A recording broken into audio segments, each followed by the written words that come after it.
Halo teman-teman, bantu channel ini untuk berkembang ya. Klik tombol subscribe dan jangan lupa untuk like and share video ini. Terima kasih dan selamat mendengarkan.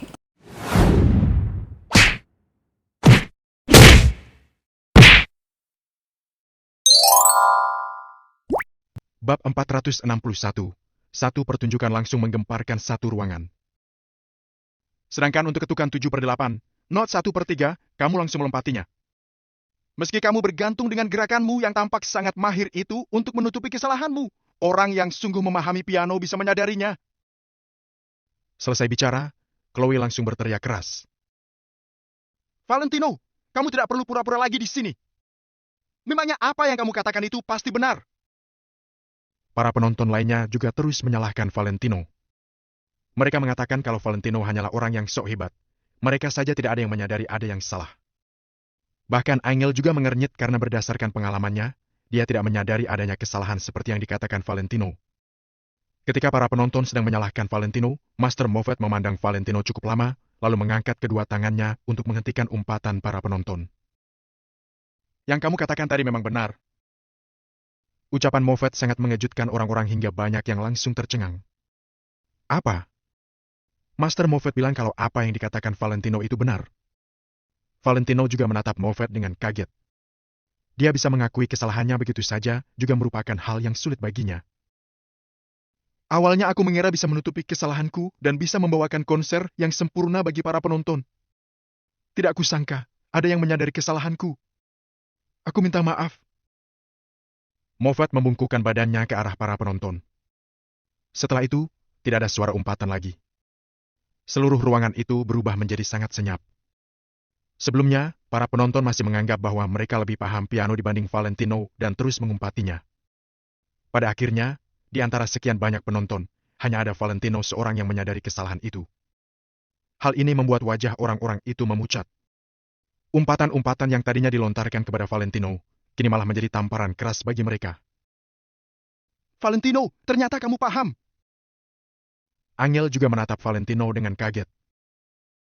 Tentu saja. Valentino tersenyum tipis, lalu mengangguk kepada Moffat yang ada di atas panggung. Hal lainnya tidak perlu dibahas, tapi kepribadian Moffat lumayan baik. Chloe tertegun sejenak, kemudian berteriak. Valentino, meski Master Moffat punya kesalahan, kamu juga tidak berhak menilainya. Karena Master Moffat adalah pemain piano profesional dalam tingkat internasional. Sedangkan kamu hanyalah seorang tukang loak. Mungkin saja kamu bahkan tidak bisa membaca tangga nada. Kamu kira Master Moffat tidak menyadari kesalahannya sendiri? Dia hanya tidak ingin memberhentikan musik itu di pertengahan. Apa perlu kamu yang menguak semuanya ke publik? Meski yang lainnya tidak berkata apapun, mayoritas dari penonton setuju dengan ucapan Chloe. Kalau Valentino lebih terkenal dibanding Master Moffat di dunia piano, maka dia berhak menilai Master Moffat. Namun, Valentino bukanlah apa-apa atas dasar apa dia menilai seorang master piano? Atas dasar apa dia sok hebat di hadapan seorang master piano tingkat internasional?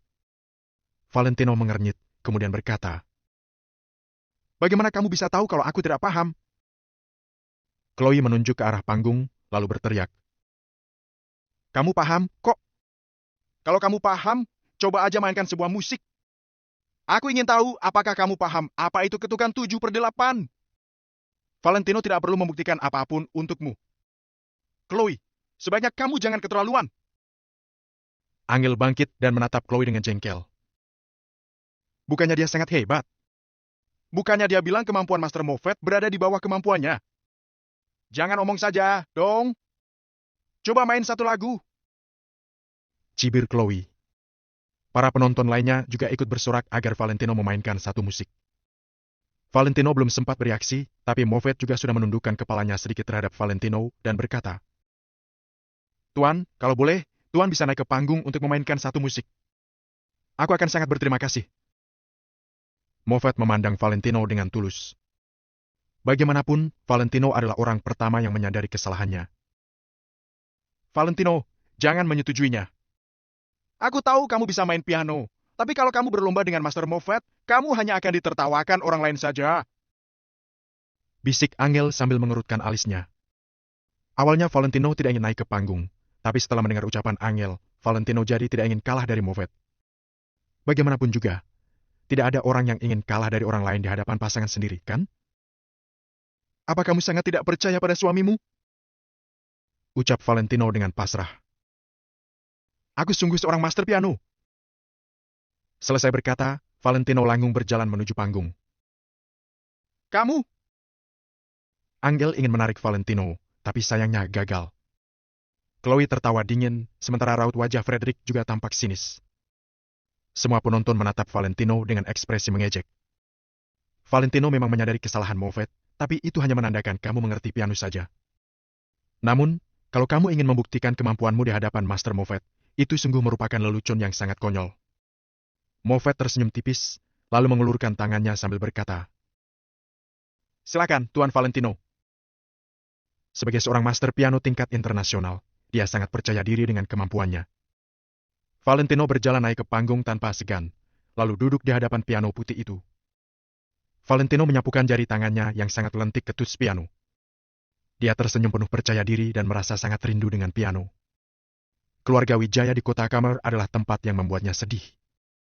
Akan tetapi, tempat itu juga sudah mengajarkannya banyak hal.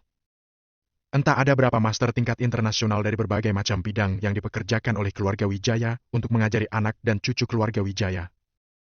Piano hanyalah salah satu di antaranya. Angel tiba-tiba merasa saat ini Valentino seperti orang yang berbeda. Dia seolah-olah sudah menyatu dengan piano itu dan terlihat sangat cocok. Ting, tong. Suara piano yang sangat jelas itu terdengar, semuanya sontak menutup mulut. Ketika Chloe ingin mengolok Valentino lagi, Moffat malah melirik ke tempat Chloe dengan datar. Hal itu langsung membuat Chloe menutup mulutnya. Di tengah keheningan ini, Valentino dengan tenang duduk di bawah lampu sorot. Dia mengulurkan kedua tangannya yang lentik itu dan menekan tuts piano. Ting, ting, tong. Jari-jarinya mulai menari di atas tuts piano, alunan musik pun terdengar hingga penjuru ruangan. Ini adalah pembukaan Croatian Rhapsody milik Master Maxim, kan?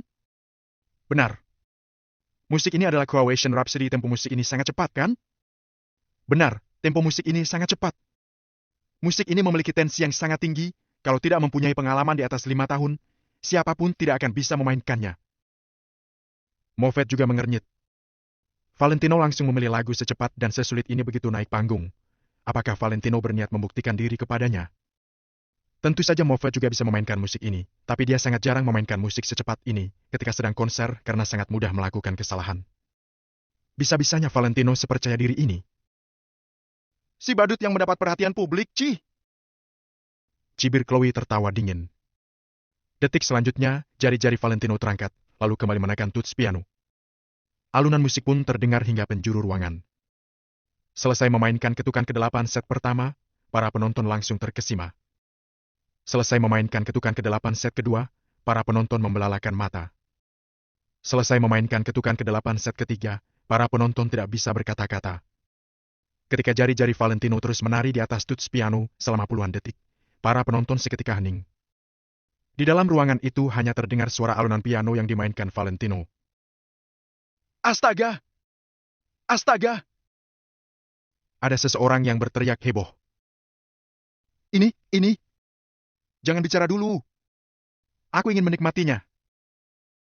Ada orang yang berkata sampai setengah, lalu segera menutup mulutnya karena takut ketinggalan musiknya. Master Moffat langsung menoleh dan memandang Valentino dengan tatapan tidak percaya. Sorot matanya dipenuhi dengan perasaan kaget dan agak campur aduk.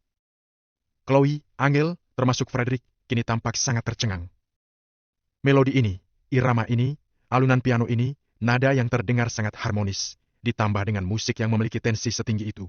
Dia sudah bisa disebut sebagai master hebat. Semuanya sedang memejamkan mata mereka sambil menikmati alunan musik tersebut.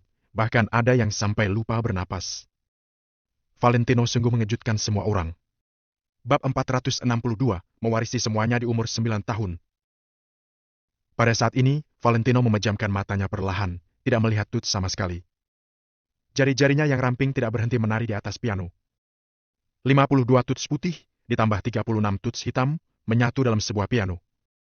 Pada saat ini, nada-nada yang dimainkan oleh Valentino seakan bernyawa. Siut! Valentino menekan tuts paling ujung kanan dengan jempol kirinya, lalu menyeretnya sampai ke ujung kiri, membentuk sebuah ritme yang tidak terputus. Gerakan tangannya membuat orang yang melihatnya terkagum-kagum. Iramanya juga sulit untuk dilupakan. Bahkan satpam yang tidak mengerti musik sekalipun, saat ini juga terpesona dengan permainan piano Valentino. Semua orang terkagum-kagum. Setelah lagunya berhenti, semua orang yang ada di sana terdiam. Karena lagu yang dimainkan barusan masih terngiang-ngiang di telinga mereka, sama sekali tidak terlupakan. Mau itu Chloe, Angel, Frederick ataupun Moffat, pada saat ini mereka semua memejamkan mata mereka, masih merasakan irama lagu barusan. Permainan piano Valentino mampu menaklukkan semua orang yang ada di sana. Karena inilah, tidak ada lagi yang berani berkata bahwa Valentino tidak mengerti cara bermain piano. Bahkan, di benak beberapa orang, ada yang membandingkan Valentino dengan Master Moffat. Mungkin permainan Valentino tidak sebanding dengan permainan Master Moffat, tapi sebenarnya permainan Valentino juga tidak kalah bagusnya. Sangat bagus. Sekali lagi, kata salah satu orang yang ada di sana. Suara ini menyadarkan orang banyak. Mereka juga ikut berteriak sekali lagi. Bahkan Chloe, yang awalnya ingin mengejek Valentino, tidak bisa menemukan alasan yang tepat untuk mengejeknya. Permainan Valentino benar-benar sangat luar biasa. Baik itu kecepatan, irama, ataupun keseluruhan lagu, semuanya sangat tepat dan tidak ada kesalahan sedikit pun. Musik yang dimainkan Valentino seolah-olah memiliki roh, membuat orang jadi ketagihan. Mata Angel yang indah, saat ini menatap Valentino. Dia merasa Valentino memang sangat hebat. Dia memutuskan untuk menyuruh Valentino memainkan piano untuknya setiap hari. Lagi! Aku mau merekamnya untuk dijadikan nada dering. Cepat, sekali lagi. Benar-benar tidak rugi menghabiskan uang 200 juta rupiah hari ini. Dalam sekejap, Valentino mencuri perhatiannya Master Moffat. Namun, Moffat sama sekali tidak merasa kesal. Dia malah pergi menghampiri Valentino dengan penuh semangat, kemudian bertanya kepadanya. Maaf, Tuan Valentino, bukan. Maksudku Master Valentino, di mana Master belajar bermain piano? Ketika mendengar kata Master Valentino, ekspresi semua orang seketika membeku. Siapa yang tidak tahu kalau Master Moffat adalah orang yang sombong? Bahkan di hadapan para master piano yang terkenal sekalipun, dia sama sekali tidak menunjukkan rasa hormat. Namun, pada saat ini, Master Moffat malah memanggil Valentino yang masih muda ini dengan sebutan Master. Ini. Sepertinya, Master Moffat juga menyadari bahwa permainannya tidak sebaik Valentino. Apakah kamu familiar dengan teknik yang aku gunakan barusan? Tanya Valentino sambil tersenyum kepada Moffat. Moffat sangat terperanjat. Sebelumnya dia tidak yakin, tapi pada saat ini, dia setidaknya 80% yakin. Saat aku berumur 4 tahun, aku berlatih dengan Master Masa. Pada umur 9 tahun, aku sudah mewarisi semua yang diajarkan olehnya. Valentino berkata dengan santai. Mendengar nama Masa, semua orang yang ada di sana menjadi bingung. Mereka sama sekali belum pernah dengar nama itu. Akan tetapi, ketika Moffat mendengar nama itu, dia terharu sampai menangis. Dengan gemetar, dia bertanya. Apakah yang kamu maksud itu, Masa Argerich? Semua orang mungkin tidak tahu, tapi bagaimana mungkin Moffat tidak tahu? Meskipun Master Mas Argerich adalah seorang wanita, pencapaiannya di bidang piano sangat luar biasa. Hanya saja, dia tidak suka menunjukkan wajahnya. Kalau tidak, ketika dia masuk ke dunia piano, semua master piano dari seluruh dunia pasti akan dikalahkan. Ya, dia suka cerutu dan anggur Romani Conti. Jawab Valentino dengan santai sambil mengangguk. Setelah mendengar perkataan Valentino, Moffat langsung bisa memastikan identitasnya. Kebiasaan Master Masa yang seperti ini tidak mungkin diketahui oleh orang yang jarang berhubungan dengannya. Saudara seperguruan! Pada saat ini, Moffat tiba-tiba membungkuk di hadapan Valentino. Hal ini membuat semua orang yang ada di sana terbelalak sampai tidak bisa berkata apa-apa. Apa-apaan ini? Kenapa Master Moffat memanggilnya saudara seperguruan? Apakah anak muda yang bernama Valentino ini seperguruan dengan Master Moffat?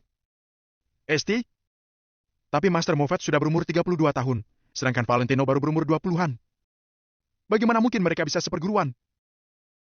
Angel juga sangat terperanjat melihat adegan ini semua. Dia seketika menyadari bahwa ternyata dia tidak begitu mengetahui masa lalunya Valentino.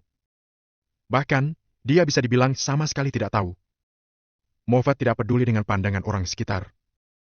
Dengan semangat, dia berkata kepada Valentino. Saudaraku, 10 tahun yang lalu, aku sangat beruntung bisa mendapat pengajaran dari Master Masa. Hal inilah yang membuatku bisa mendapatkan pencapaianku sekarang ini. Kalau tidak ada Master Masa, maka tidak ada Moffat yang sekarang. Ekspresi Moffat sangat bersemangat. Ya, Master Macha adalah orang yang luar biasa. Valentino mengangguk, kemudian berbalik dan ingin turun dari panggung.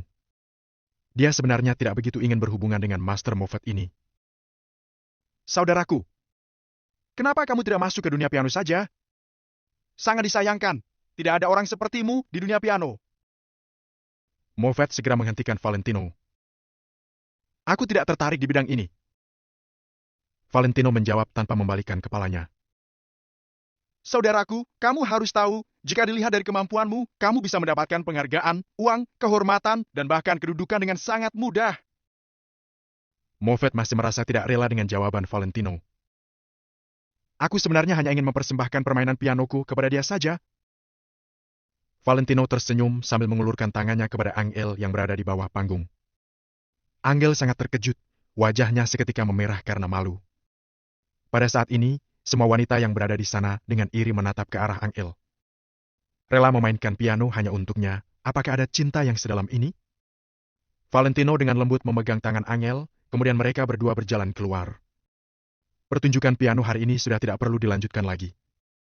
Perasaan Moffat sangat kacau. Meskipun pertunjukan ini dilanjutkan, dia juga tidak akan mendapat hasil yang memuaskan. Angel juga tidak menolak. Dengan adanya seorang pianis seperti Valentino, apakah dia masih perlu mendengar permainan orang lain? Valentino, kamu benar-benar hebat. Angel merangkul lengan Valentino. Ekspresinya sangat kagum dan juga bersemangat. Bukankah aku sudah pernah bilang kalau aku sebenarnya seorang master piano? Sambil tersenyum tipis, Valentino membawa Angel keluar dari sana. Setelah mereka berdua pergi, ruangan seketika berubah menjadi sunyi. Chloe menatap punggung mereka berdua dengan kesal, seolah-olah ada api yang keluar dari dalam matanya.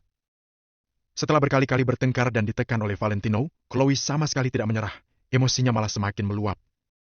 Sifat Chloe sangat ekstrim. Semakin ditekan oleh Valentino, dia semakin ingin melawan. Tapi dia hanya seorang sampah, apa hebatnya dia? Chloe menggertakkan giginya. Seorang yang tidak bermutu tidak mungkin dipanggil master oleh Master Moffat. Aku rasa identitas Valentino tidak sesederhana yang kita pikirkan. Frederick sedikit mengernyit. Chloe melirik Frederick dan bertanya. Kamu takut dengannya? Mendengar pertanyaan Chloe, Frederick terkejut. Kemudian dia mencibir. Takut? Di kota Neo ini, aku tidak takut dengan siapapun. Ayo, kita pergi lihat pertunjukan bagus yang ada di depan. Setelah itu, Frederick langsung bangkit berdiri dan membawa Chloe keluar. Bab 463, tabrak saja kalau tidak mau dipindahkan. Di luar gedung gimnasium kota Neo. Lautan manusia masih mengelilingi bagian luar gimnasium. Mereka ingin tahu apakah suara piano itu bisa terdengar atau tidak. Hei, sepertinya barusan aku mendengar lantunan Croatian Rhapsody. Cara pianisnya memainkan lagu itu terdengar sangat berbakat dan pantas disebut sebagai permainan lagu terbaik. Sepertinya kemampuan Master Moffat sudah semakin berkembang lagi. Semua orang saling membahas tentang permainan piano itu. Begitu Valentino mengajak Angel keluar dari gimnasium, Angel segera menarik tangan Valentino dan bertanya banyak hal kepadanya. Valentino, kali ini kamu tidak bisa mengelak lagi. Beritahu aku, siapa kamu sebenarnya? Kamu bisa bicara bahasa Inggris, paham tentang manajemen keuangan perusahaan, bisa seni bela diri, bahkan sangat pandai bermain piano. Terkadang aku jadi bertanya-tanya, apakah kamu ini serba bisa? Apa tidak ada yang tidak bisa kamu lakukan? Angel menatap Valentino dengan sorot penasaran, bingung, kagum, dan penuh harap. Valentino terdiam sejenak selama 2 detik, lalu langsung menjawab. Melahirkan. Aku tidak bisa melahirkan anak sendirian. Kamu ini. Tegur Angel dengan wajah yang memerah. Dia berkata lagi. Aku sedang bertanya serius padamu. Bukankah sebagai istrimu sudah selayaknya aku tahu tentang masa lalumu? Semenjak Valentino menjadi bagian dari keluarga Kusuma 3 tahun lalu, hanya sedikit yang Angel ketahui tentang suaminya itu. Dia bahkan tidak tahu persis pekerjaan apa yang Valentino geluti selama 3 tahun ini karena dia sendiri sebelumnya memang tidak peduli pada Valentino. Selain itu, Angel juga tidak tahu apa-apa tentang masa lalu Valentino sebelum pria itu masuk ke keluarga Kusuma karena dia tidak tertarik untuk mencari tahu. Namun setelah semua hal yang telah terjadi, Angel jadi merasa sangat penasaran tentang Valentino di masa lalu dan di masa sekarang. Walaupun Valentino sudah mengatakan bahwa dia akan memberitahu semuanya di hari ulang tahun Angel, tetap saja Angel tidak bisa berhenti memikirkannya. Pada akhirnya, Valentino hanya bisa menggelengkan kepalanya dengan tidak berdaya. Aku sudah bilang sebelumnya, tapi kamu yang tidak percaya. Aku benar-benar adalah putra dari keluarga Wijaya di kota Kamer. Waktu itu, dia sudah mengaku dengan jujur kepada Angel. Akan tetapi, istrinya itu sama sekali tidak mempercayainya. Angel tiba-tiba mengangguk. Aku percaya. Valentino sontak menoleh dengan kaget. Kamu benar-benar percaya? Percaya begitu saja padamu terkesan mencurigakan. Jadi kamu bisa buktikan kepadaku. Jawab Angel dengan sungguh-sungguh. Valentino menunjuk ke arah mobil Rolls-Royce Phantom yang berada di kejauhan dan berkata, apa itu bukan sebuah bukti? Mungkin kamu bisa menemukan mobil Rolls-Royce Phantom yang kedua di kota Neo ini, tapi kamu tidak mungkin menemukan satu lagi dengan plat nomor 5 buah angka 8, kan? Angel memperhatikan ekspresi Valentino yang terlihat percaya diri dan secara refleks menoleh untuk melihat plat nomor mobil. Mengejutkan sekali, plat nomornya ternyata 88.888. Bahkan saat mobil ini melaju di jalanan, orang-orang berpikir bahwa plat nomornya palsu dan sengaja dibuat-buat oleh si pemilik mobil. Saat ini, tidak ada satupun dari mereka berdua yang menyadari bahwa Chloe dan Frederick ternyata sudah mengejar mereka. Frederick menganggukkan kepalanya ke arah beberapa mobil yang berada di kejauhan itu, lalu menunjuk ke arah Valentino dan Angel. Kaca jendela beberapa mobil itu pun dibuka dari dalam dan para penumpangnya menatap ke arah Valentino. Valentino sontak menyadari ada yang tidak beres dan mengernyit, lalu bergegas menarik Angel untuk masuk ke dalam mobil. Valentino, plat nomor mobil ini tidak mungkin palsu, kan? Selain itu, bukankah harga mobil ini hampir menyentuh 20 miliar? Tanya Angel yang masih tidak mengerti apa yang sedang terjadi. Masuk mobil saja dulu, kita lanjutkan nanti. Jawab Valentino pelan. Brak. Selagi Valentino bicara, pintu beberapa mobil itu tiba-tiba terbuka dan beberapa pemuda turun dari mobil. Jumlah mereka ada sekitar 8 hingga 9 orang. Rambut mereka dicat warna pirang, telinga mereka ditindik, dan mereka mengenakan pakaian yang terlihat mencolok. Setelah turun dari mobil, orang-orang ini menatap Valentino dan Angel dengan sorot tatapan yang berniat jahat. Awalnya, Valentino hendak masuk ke dalam mobil dan melaju pergi bersama Angel, tapi mobil-mobil para pemuda itu berada tepat menghalangi di belakang mobilnya. Hei, tolong pindahkan mobil kalian. Aku mau keluar. Kata Valentino dengan nada sopan meski dia sambil mengernyit. Apanya yang dipindahkan? Kamu pikir kamu pemilik kota ini? Aku harus memundurkan mobilnya hanya karena kamu minta dimundurkan? Seorang pemuda berambut merah yang merupakan pemimpin mereka sontak memaki sambil menunjuk-nunjuk ke arah Valentino. Banyak orang yang melihat kejadian ini dan berdiri di samping sambil menonton karena mereka tidak mengerti keributan apa yang sedang terjadi. Valentino mengernyit. Memangnya di zaman sekarang masih ada kata-kata yang terkesan begitu sombong seperti itu? Kemudian, dia menyadari bahwa ada salah satu dari para pemuda itu yang sesekali melihat ke arah belakangnya. Valentino pun menoleh sedikit untuk melirik dan pandangannya bertemu dengan Frederick yang sedang tersenyum jahat. Si Chloe itu sedang merapat manja di dalam pelukan Frederick sambil tersenyum dingin. Valentino langsung paham apa yang sedang terjadi dan dia berkata kepada Frederick dengan nada santai. Kamu pikir para berandalan ini bisa menghentikanku? Omong kosong apa yang sedang kamu katakan? Aku tidak tahu siapa mereka, aku hanya keluar untuk mencari udara segar. Sahut Frederick dengan ekspresi menghina. Kekesalan Angel ikut tersulut sedikit. Jelas-jelas Frederick yang menyewa semua orang ini, tapi bisa-bisanya dia masih berkelit tidak mau mengaku. Valentino terlalu malas untuk meladeni Frederick, jadi dia berbalik badan dan berjalan menghampiri si pemuda rambut merah. Dia menatap pemuda itu dengan tatapan datar. Kuberi kamu kesempatan sekali lagi. Mau memundurkan mobil ini atau tidak? Memangnya kamu bisa apa kalau aku tidak mau? Coba saja kalau kamu mau memindahkannya. Tantang si pemuda berambut merah dengan sombong, hidungnya diangkat tinggi ke arah langit. 7 hingga 8 orang di belakang pemuda itu pun terlihat bersiap-siap untuk langsung menyerang begitu Valentino berani bertindak.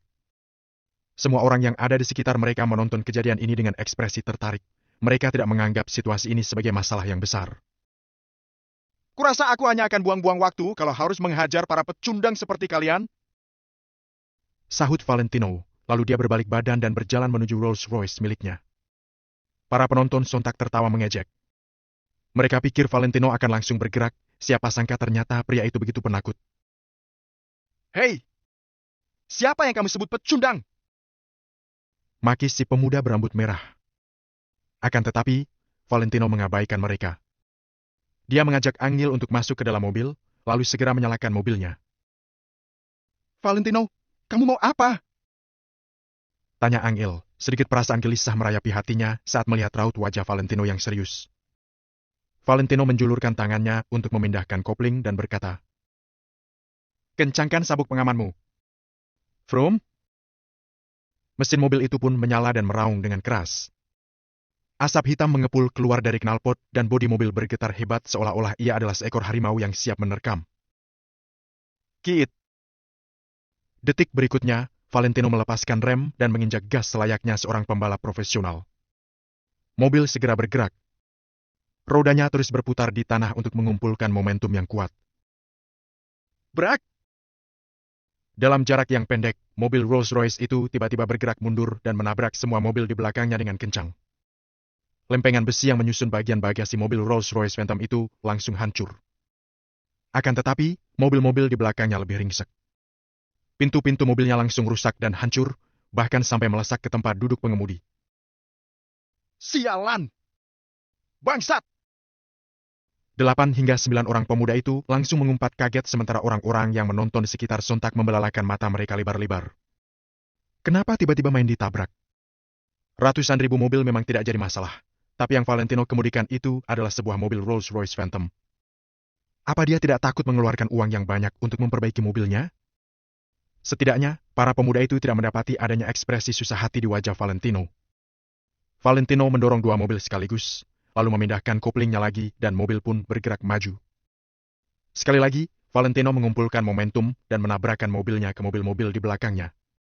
Bab 464, keluarga Brianto tidak bisa melindungimu. Brak! Dert! Tabrakan yang kuat pun terjadi lagi. Bagasi mobil Rolls-Royce itu semakin penyok sementara mobil-mobil di belakangnya sudah hancur tertabrak hingga bentuknya tidak bisa dikenali lagi. Raut wajah Frederick menjadi sedikit tidak enak dilihat dan dia berkata dengan dingin. Bukankah kamu bilang dia hanya sekedar meminjam mobil Rolls-Royce itu? Bisa-bisanya dia memperlakukan mobil pinjaman seperti ini. Dia?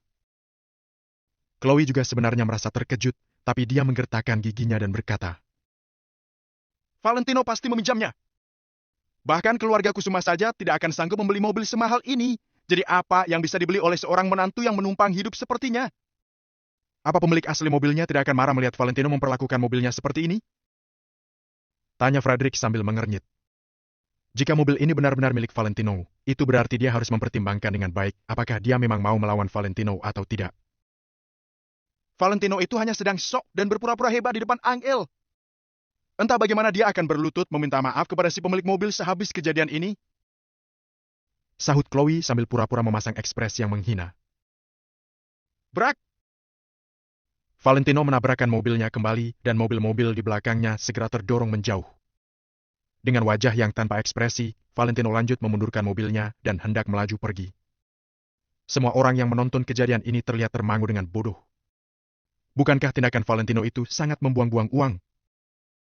Sialan! Berani-beraninya kamu ingin kabur setelah menabrak mobilku. Hentikan dia! Kesadaran si pemuda berambut merah pun kembali. Dia memaki sambil menunjuk-nunjuk ke arah Valentino, lalu bergegas mengejarnya. Bu! Bu!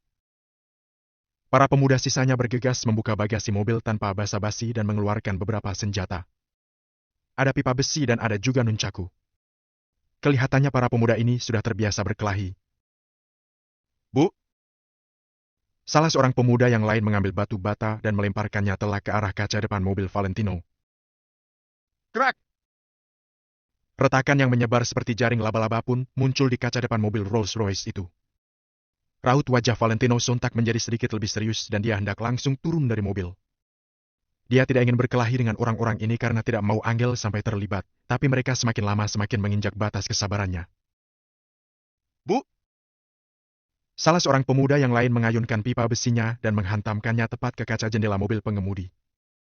Sementara itu, beberapa pemuda yang lainnya mencoba menarik pintu kursi penumpang dengan sekuat tenaga agar terbuka. Mereka ingin menarik Angel untuk turun dari mobil. Valentino menendang pintu mobilnya dengan kencang. pintu langsung menghantam seorang pemuda hingga dia terjatuh ke atas tanah. Tanpa menunggu lawannya bangkit berdiri, Valentino segera turun dari mobilnya dan menendang pemuda itu. Duak! Krak! Ujung jari kaki Valentino langsung menghantam dagu si pemuda. Suara tulang yang retak pun langsung terdengar. Arg! Pemuda itu berguling-guling di tanah sambil menjerit kesakitan dan memegang dagunya. Ekspresi Valentino terlihat acuh tak acuh. Dia mengambil sebatang pipa besi sepanjang 1,5 meter, lalu memutar lengannya dan mengayunkannya. Klang! Pipa besi di tangan Valentino beradu dengan pipa besi milik seorang pemuda lainnya hingga muncullah percikan api. Ag! Napas pemuda itu tersentak kaget, rasanya pergelangan tangannya akan patah. Dia tidak bisa menggenggam salah satu pipa besinya dengan kuat dan akhirnya pipa besi itu terjatuh ke atas tanah. Sebelum pemuda itu bisa bereaksi, Valentino mencengkeram pipa besi itu dengan satu tangan dan mengayunkannya. Buah! Sebuah hembusan angin yang kuat langsung menghantam leher pemuda itu. Pemuda itu sontak ambruk ke atas tanah. Dia berguling sambil menjerit kesakitan dan mencengkeram lehernya. Hanya dalam waktu kurang dari 10 detik, Valentino sudah berhasil melumpuhkan 2 orang. Semua orang yang menonton kejadian ini membelalakan mata mereka lebar-lebar. Mereka pikir Valentino itu pengecut, tapi ternyata pria itu hanya malas meladeni para pemuda ini. Para pemuda berambut merah yang tersisa menjadi sedikit kebingungan, tapi mereka teringat akan imbalan yang telah dijanjikan oleh Frederick. Mereka pun menerjang maju ke arah Valentino dengan gigi yang menggertak kuat. Valentino sama sekali tidak takut. Dia tidak mundur saat diserang oleh 6-7 orang sekaligus, melainkan balas menerjang maju ke arah mereka. Sorot matanya terlihat datar. Setiap kali tangannya bergerak secepat kilat, pasti ada saja lawannya yang terjatuh ke atas tanah sambil menjerit kesakitan. Angel, beserta Chloe dan Frederick yang berada di kejauhan, menatap semua kejadian ini dengan mulut yang menganga lebar. Meskipun Angel sudah tahu sedari dulu bahwa Valentino memang pandai berkelahi, tetap saja dia merasa kaget saat melihat pertarungan ini. Valentino melawan 7 hingga 8 orang ini seolah-olah dia adalah seekor harimau yang menyerang masuk ke sekawanan domba. Setiap gerakan Valentino terlihat santai dan rileks sementara tidak ada satupun dari lawannya yang sanggup menyentuh ujung pakaian Valentino. Buah! Klang! Krak! Duak! Tidak sampai 2 menit, beberapa pemuda itu ambruk ke atas tanah diiringi dengan bunyi pukulan yang membabi buta. Sedari awal, mereka bahkan tidak bisa menyentuh rambut Valentino barang sehelai pun. Frederick termangu bodoh sementara Angel dan Chloe hanya bisa menatap dengan tercengang. Semua orang sontak merasa seolah terhipnotis dengan gerakan Valentino yang mendominasi, tanpa ada rasa ragu, serta mematikan, serta sorot pandangan Valentino yang terlihat tidak bisa dihentikan oleh siapapun. Valentino perlahan mengangkat tangannya yang memegang pipa besi dan menunjukkannya ke arah Frederick. Sudah kubilang, para pecundang ini tidak akan bisa menghentikanku. Kamu masih mau mencobanya? Ekspresi Valentino terlihat datar dan nada bicaranya terdengar tenang. Tapi kata-katanya membuat Frederick gemetar ketakutan. Bukankah dia sama saja dengan cari mati jika berani-beraninya menyerang Valentino yang sekuat ini? Leher Frederick menciut takut dan dia tidak berani menjawab apa-apa. Chloe juga sama sekali tidak bersuara. Otak itu sesuatu yang bagus. Sayang sekali kamu tidak punya. Kalian semua tidak punya. Apa kamu tahu kenapa aku sudi bicara begitu banyak denganmu? Tanya Valentino sambil menatap datar ke arah Frederick. Kenapa? Frederick refleks balas bertanya dengan ekspresi yang tertegun. Seulas senyum nakal tersungging di sudut bibir Valentino dan dia menjawab. Karena hanya ada 2 hasil yang akan aku, Valentino Wijaya, berikan kepada semua kekuatan di kota Neo. 1, tunduk kepadaku, atau 2, kuhabisi kalian semua. Awalnya aku mau memasukkan keluarga Willianto menjadi bagian dari kekuatanku. Meskipun keluarga Willianto bukanlah apa-apa bagiku, tetap saja bawahan sekecil apapun bisa dipergunakan. Jadi, aku akan memberimu kesempatan lagi. Tapi, kalau kamu terus bersikeras menentangku, kupastikan untuk kedepannya tidak akan ada lagi keluarga Willianto di kota Neo. Jangan harap keluarga Brianto yang mendukung kalian dari belakang sanggup melindungimu. Sambung Valentino. Ekspresinya terlihat sangat percaya diri dan untuk sesaat, kata-kata Valentino membuat Frederick, Angel, serta Chloe termangu. Omong kosong apa yang sedang kamu bicarakan? Tanya Frederick dengan mata yang membelalak lebar. Aku hanya akan mengatakannya 1 kali, kamu pikirkan saja baik-baik. Malam ini adalah kesempatan terakhir yang akan kuberikan kepadamu dan keluarga Willianto. Jawab Valentino, lalu dia membuang pipa besi yang ada di tangannya. Klang! Bunyi pipa besi yang membentur tanah itu terdengar begitu kencang seolah-olah sedang menghantam jantung Frederick dan membuatnya sontak gemetaran. Frederick tidak bisa menemukan kata-kata yang tepat untuk dikatakan dan dia hanya menatap Valentino yang berjalan perlahan kembali ke arah mobil Rolls-Royce miliknya. Tiba-tiba, langkah Valentino pun berhenti. Oh, ya. Frederick spontan menatap Valentino. Terkait dengan besar kerusakan pada mobilku, perhitungan kasarku kira-kira 6 miliar. Itu mencakup biaya perbaikan untuk lempengan besi dan cat mobil di bagian bagasi, kaca depan mobil, serta pintu mobil. Kalau keluarga Willianto tidak mengirimkan uangnya kepadaku di perusahaan keluarga Kusuma, aku sendiri yang akan mendatangi kalian untuk menagihnya.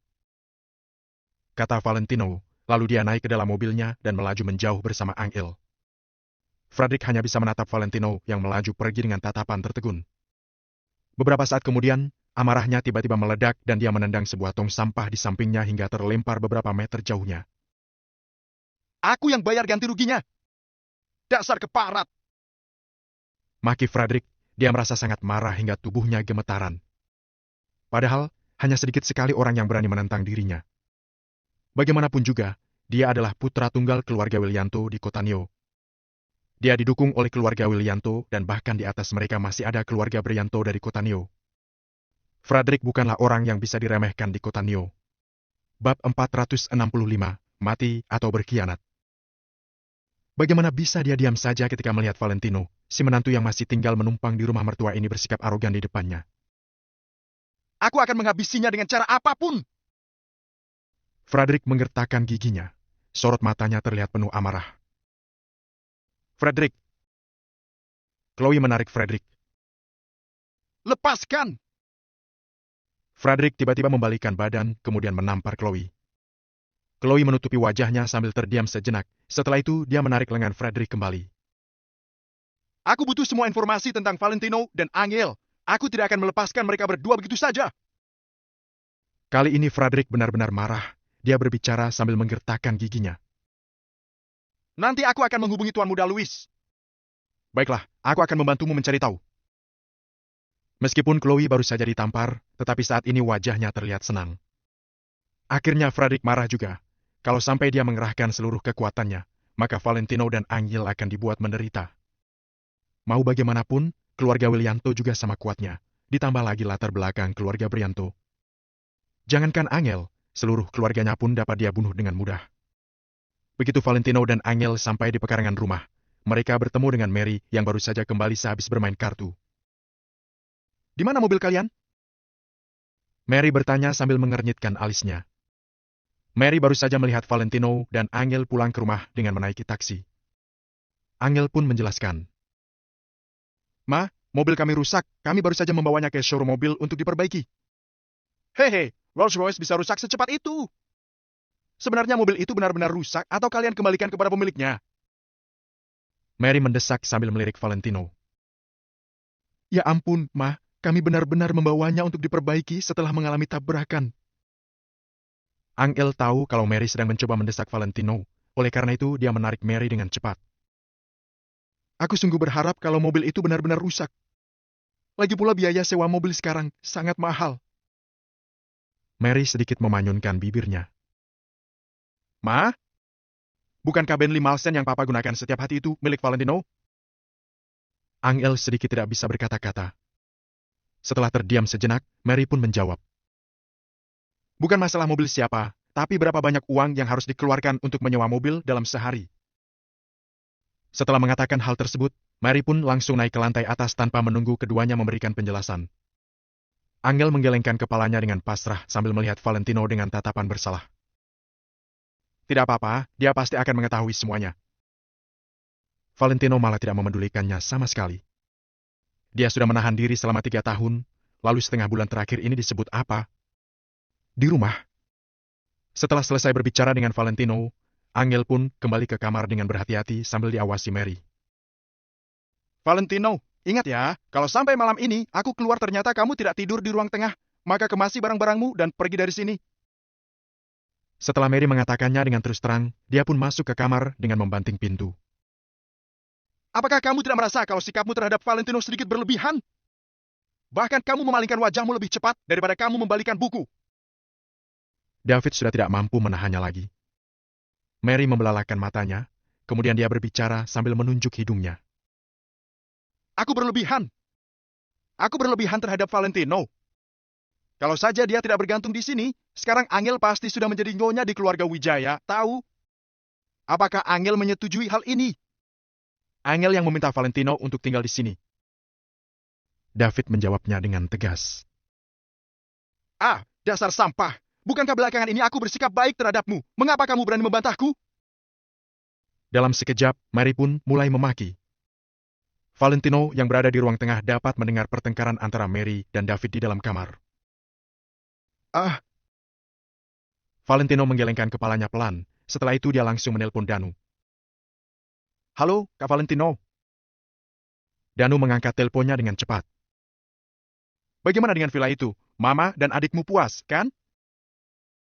Valentino bertanya sambil tersenyum. Terima kasih banyak, Kak Valentino. Mama dan adikku bilang, villa itu seperti istana kerajaan. Mereka belum pernah tinggal di tempat sebagus itu sebelumnya. Danu merasa sangat berterima kasih. Valentino menganggukkan kepalanya sambil tersenyum. Baiklah, bagus kalau mereka puas. Apakah ada hal yang Kak Valentino ingin aku lakukan? Danu bertanya. Pergilah ke toko piano besok, bantu aku memilih sebuah piano. Setelah itu pindahkan piano itu ke tengah. Oh iya, kamu kan tidak punya kunci sana. Kalau gitu letakkan di area luar villa dahulu saja. Nanti aku akan membawanya. Kata Valentino. Tadi Angel sempat mengatakan kalau dia berharap dapat mendengar Valentino bermain piano setiap hari. Harapan ini tentu saja harus dipenuhi.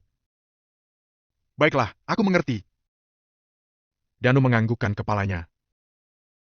Selain itu, tolong bantu aku untuk memeriksa kondisi persebaran seluruh usaha keluarga Willianto di kota Neo. Valentino memberinya perintah lagi. Tidak masalah. Danu langsung menyetujuinya. Melihat kondisi persebaran rencana meteor di kota Neo saat ini, memeriksa kondisi persebaran usaha suatu perusahaan tidaklah mudah. Baik yang berada di pusat kota maupun di dalam gang, selama berada di kota Neo, semuanya tidak boleh terlepas dari pemeriksaan rencana meteor. Setelah mengatur semuanya untuk Danu, Valentino pun bersandar di sofa memikirkan urusan keluarga Willianto di kota Neo. Tidak banyak waktu yang tersisa untuk Valentino, keluarga Wijaya di kota Kamar juga tidak bisa memberikan waktu yang terlalu lama untuk Valentino. Anggap saja mahar kali ini adalah cara keluarga Wijaya dalam mendinginkan suasana yang memanas. Meskipun belum sampai main tangan, kalau sekarang saja mereka sudah berani berbuat seperti ini, maka setelahnya mereka akan berbuat lebih parah lagi. Oleh karena itu, sebelum mereka benar-benar main tangan, Valentino harus memastikan kalau kota Neo berada di genggamannya. Kota Neo harus dibuat menjadi garis pertahanan yang kokoh sebagai kekuatan cadangan bagi Valentino. Dengan begitu, meskipun Valentino kalah melawan keluarga Wijaya, dia masih dapat kembali ke kota Neo untuk memulihkan diri sementara waktu. Jadi dalam waktu belasan hari yang tersisa, Valentino hanya memberi para pasukan yang berada di kota Neo dua pilihan. Mati atau berkhianat. Jika tidak diperlukan, Valentino juga tidak akan melakukan hal segila ini. Bagaimanapun juga sedikit lebih banyak kekuatan selalu lebih baik. Akan tetapi, Valentino sekarang tidak punya banyak waktu untuk dapat mendekatkan diri dengan mereka. Andai saja Valentino dan keluarga Willianto di kota Neo saling mengenal, pasti mereka akan berinisiatif untuk memberikan biaya perbaikan mobil Valentino. 6 miliar bukanlah apa-apa, yang Valentino inginkan adalah sikap keluarga Willianto. Kalau mereka tidak memberikannya, nanti ketika Valentino sendiri yang menagih hutang mereka, maka ini tidak akan menjadi perkara mudah. Dari 4 klan besar di kota Neo saat ini tersisa keluarga Cendana dan keluarga Brianto yang belum bersekutu. Kalau begitu, maka keluarga Willianto adalah target pertama Valentino untuk dijadikan umpan agar mereka dapat bersekutu dengannya. Keesokan harinya, Valentino yang tidak memiliki mobil, lagi-lagi hanya bisa naik motor ke kantor bersama Angel. Akan tetapi setelah mereka sampai di kantor, Valentino ditarik oleh Angel untuk bekerja di kantor. Valentino duduk di dalam ruang prasidir yang luas tanpa tahu harus berbuat apa. Kemudian dia menyalakan komputer dan menemukan kondisi jalannya grup Kusuma. Belum sampai 2 menit melihat, dia menemukan begitu banyak masalah. Setelah itu, dia pun berdiri dan bersiap mencari Angel untuk berbicara dengannya. Pak Bobby, kamu harus membawa 2 orang satpam bersamamu. Kudengar bos perusahaan pelita itu sangat genit, jadi kamu harus berhati-hati. Valentino baru saja membuka pintu, dia langsung mendengar suara manajer Sinta. Bab 466. Kamu siapa? Tidak masalah. Sekalipun dia berani menggertak gadis-gadis di perusahaan, dia tidak akan berani melakukan apapun padaku. Kita baru saja kehilangan kerja sama dengan 12 perusahaan. Jadi, kita harus menarik perusahaan baru untuk bekerja sama. Perusahaan pelita adalah klien besar, aku harus bicara dengan mereka. Suara lantang Angel pun terdengar. Berhenti! Teriak Valentino saat membuka pintu. Valentino, ada apa? Angel menghentikan langkahnya. Mau pergi kemana? Aku ikut denganmu. Kata Valentino sambil mengernyit. Ya ampun, tidak usah. Harus ada orang yang mengawasi perusahaan. Saat aku tidak ada, kamu perlu mengurusi urusan perusahaan. Kamu tunggu di perusahaan saja. Angel menghentakkan kaki, lalu meninggalkan perusahaan dengan terburu-buru. Klien ini sangat penting. Angel tidak tenang jika harus meminta orang lain untuk berdiskusi dengan klien ini, jadi dia memutuskan untuk melakukannya sendiri. Valentino memanggil manajer Sinta, dia berkata, "Kamu pergi dengan Bu Direktur Angel. Kalau terjadi sesuatu, telepon aku kapan saja." "Baik, Pak Valentino." "Tenang saja." Manajer Sinta meyakinkannya berulang kali, kemudian mengikuti langkah Angel. Valentino kembali ke ruangannya dan duduk sebentar. Dia merasa sedikit bosan dan khawatir dengan Angel. Jadi, Valentino menanyakan alamat pada manajer Sinta, lalu bergegas menuju perusahaan tempat Angel membahas kerjasama.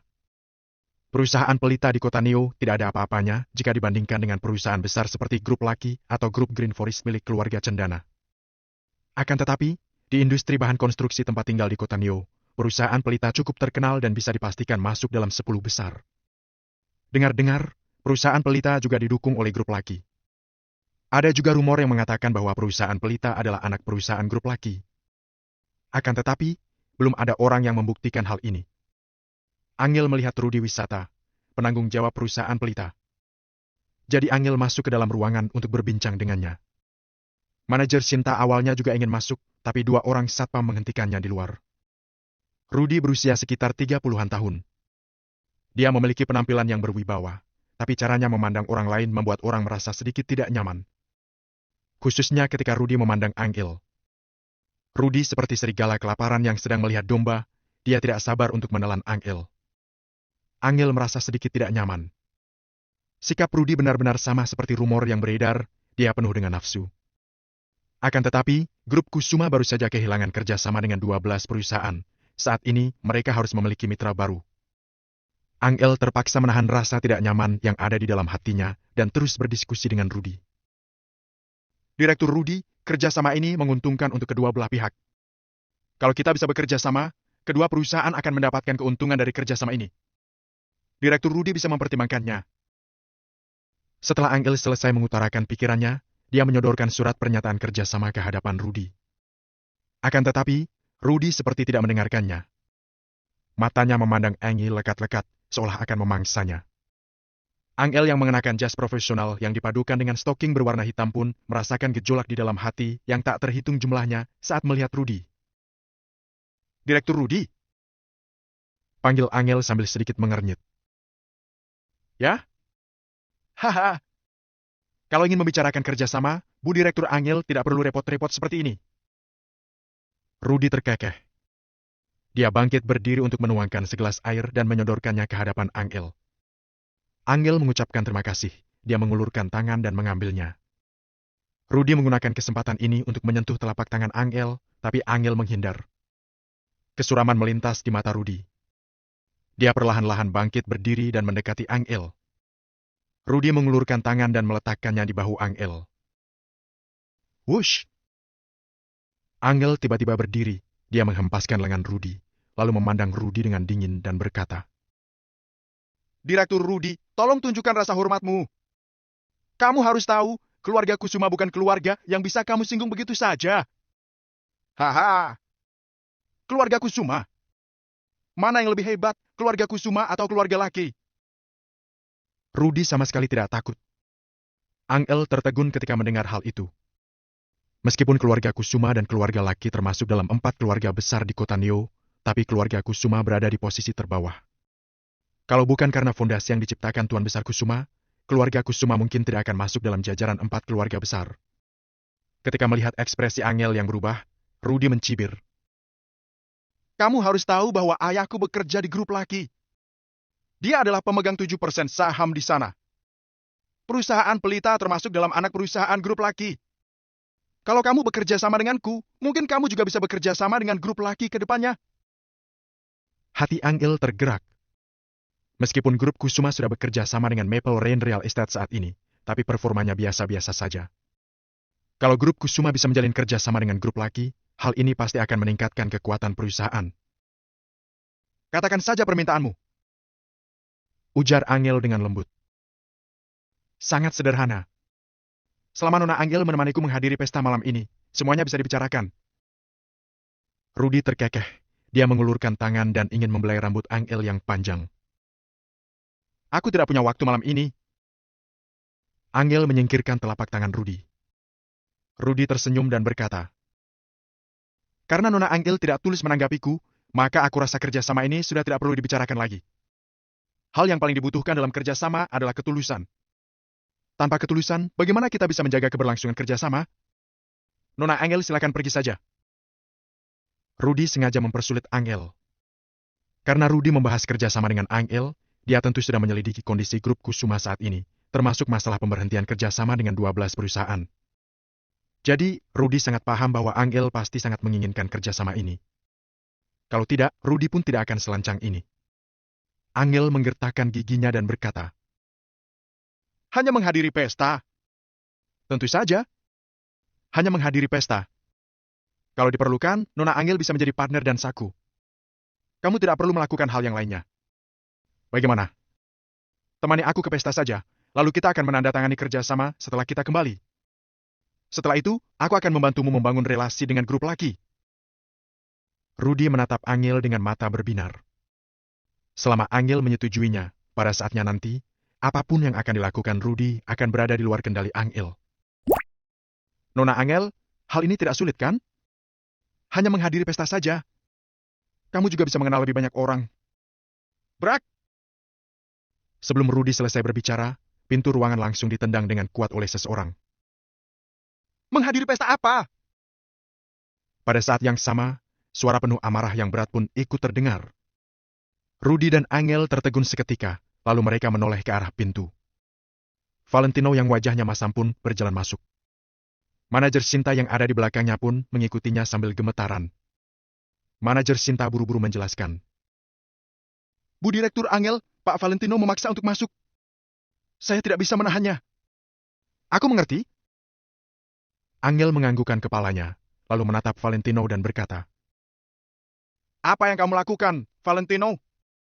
Apa yang aku lakukan? Apa kamu tidak bisa melihat rencana liciknya? Valentino mengulurkan tangan dan menunjuk Rudy. Angel merasa sedikit tidak berdaya. Dia bukan gadis bodoh, bagaimana mungkin dia tidak melihatnya? Akan tetapi, kerjasama ini benar-benar sangat penting bagi perusahaan. Kamu siapa? Siapa yang menyuruhmu masuk? Teriak Rudy sambil menunjuk Valentino. Aku adalah kakekmu. Valentino melangkah maju tanpa mendengarkan protes dari Rudy. Dia menunjuk sambil memarahi Rudy dengan sikap yang sangat mengerikan. Kamu mencoba mengambil keuntungan dari istriku. Sikap seperti apa yang kamu ingin aku tunjukkan padamu? Kamu cari mati. Apa kamu tidak tahu tempat apa ini?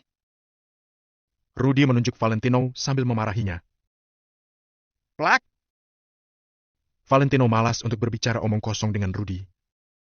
Valentino langsung melangkah maju 2 langkah dan menamparnya. Akibatnya, Rudy langsung terhuyung-huyung. Di mana aku tidak bisa memukulmu? Ketika suara Valentino baru saja terdengar, pukulan itu kembali mengenai Rudy dan membuatnya mundur 3 langkah lagi. Apa yang kamu lakukan, Valentino? Angel buru-buru menarik Valentino dengan sorot mata menuduh. Valentino membuat masalah. Kerjasama ini sudah pasti akan gagal. Sebagai suamimu, aku tentu saja melakukan hal yang sudah seharusnya dilakukan seorang pria. Jawab Valentino tanpa menoleh. Aku tidak peduli siapa kamu. Hari ini, jangan berpikir untuk keluar dari ini. Lalu kamu, Angel, jangan pernah berpikir tentang kerjasamamu lagi. Apa kamu mengerti? Rudy paham dengan identitas Valentino.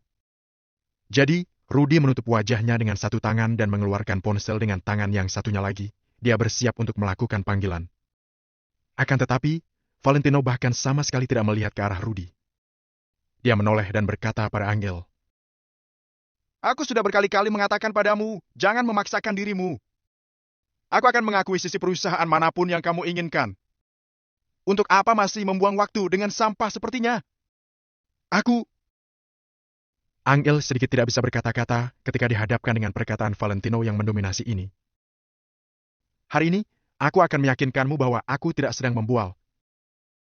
Valentino tampak acuh tak acuh. Akan tetapi, kata-kata yang diucapkannya tegas dan penuh dengan keyakinan. Bab 467, tidak ada bedanya.